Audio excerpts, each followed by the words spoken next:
अस्सलाम वालेकुम, आप देख रहे हैं पीए न्यूज एचडी और मैं हूं आपके होस्ट सादिया बतूल। शामिल करते हैं आज की अहम खबरें। अफसोसनाक खबर शामिल करते हैं professor Zulfiqar Ali Saleemi, chairman PA news जिला गुजरात से।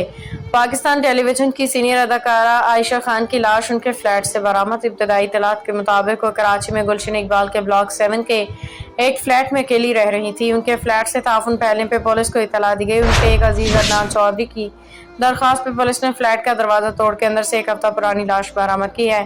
मजीद तहकीकात जारी हैं। आयशा खान की उम्र 70 बरस थी, जबकि पीटीवी के कई टीवी ड्रामों में काम किया, जिनमें से उरूसा, आंच और मेहंदी वगैरह बहुत मशहूर हुए। और पीटीवी की सीनियर अदाकारा खालिदा रियासत की बड़ी बहन थी। रब्बे ताला उनको जवार रहमत में जगह अता फरमाए, आमीन।